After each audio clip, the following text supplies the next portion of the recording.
दिवाली के बाद पूरे उत्तर भारत में छठ पूजा की धूम नजर आ रही है। छठ आस्था का महापर्व माना जाता है।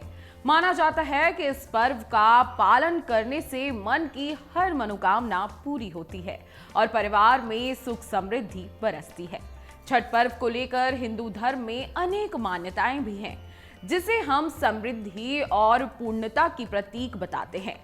इस बार इस महापर्व का आगाज 17 नवंबर से हो रहा है और इसका समापन 20 नवंबर को होगा। आपको बता दें कि सबसे कठिन पर्व छठ पूजा को माना जाता है और इस व्रत का नियम भी बहुत आयामी होता है।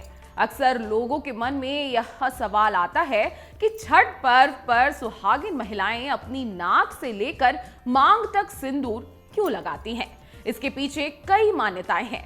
तो आप अगर नहीं जानते तो चलिए हम आपको बताते हैं कि क्यों छठ पर्व पर नाक से लेकर माथे तक सिंदूर भरा जाता है। धार्मिक मान्यताओं के अनुसार महिलाओं का नाक से मांग तक सिंदूर लगाने के पीछे एक कारण है। मान्यता है कि सुहागिन महिलाएं अपनी पति की लंबी आयु के लिए ऐसे सिंदूर लगाती हैं। मान्यता है कि जो भी महिला ऐसा करती है उसके पति की आयु लंबी होती है और वो ज्यादा समय तक जीवित रहते हैं। छठ पर्व पर महिलाएं नाक से मांग तक सिंदूर इसलिए भी लगाती हैं ताकि उनके पति की लंबी आयु हो, उनका समाज में सम्मान हो और प्रतिष्ठा बढ़े। धार्मिक मान्यता है कि जो महिला सिंदूर छिपा लेती है उनका पति समाज में छिप जाता है और तरक्की नहीं कर पाता। इससे उसकी आयु भी कम हो जाती है। इस कारण छठ पर्व पर महिलाएं नाक से लेकर मांग तक सिंदूर भरती हैं। महिलाएं अपने पति के प्रति प्रेम और सम्मान भी जाहिर करती हैं। सिंदूर लगाने से संबंधित एक कथा भी प्रचलित है। एक कथा के अनुसार कहा जाता है कि जब दुशासन गरजते हुए द्रौपदी के कक्ष में पहुंचा तब उन्होंने ऋतु स्नान नहीं किया था, जिस कारण उन्होंने मांग में सिंदूर नहीं भर रखा था। ऐसे में दुशासन ने कहा कि तूने अभी तक यह भी तय नहीं किया कि किसके नाम का सिंदूर लगाना है। ऐसा कहकर उसने द्रौपदी के बाल पकड़कर खींच दिए। द्रौपदी बिना सिंदूर लगाए पतियों के सामने नहीं जा सकती थी, इसलिए उन्होंने जल्दी से सिंदूरदानी ही अपने सिर पर पलट ली। इसके बाद गलती से सिंदूर नाक तक चला गया।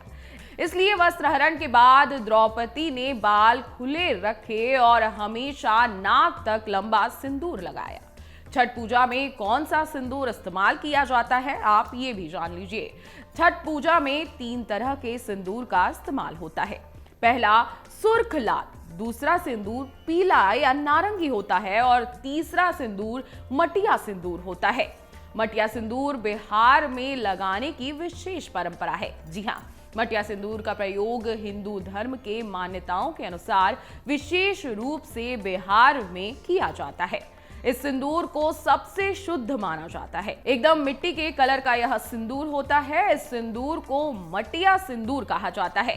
पूजा में चढ़ाने के लिए खास तौर पर छठ पूजा के दौरान इस सिंदूर का प्रयोग किया जाता है। अब आप समझ ही गए होंगे कि नाक से लेकर माथे तक छठ पूजा के दौरान महिलाएं क्यों सिंदूर लगाती हैं।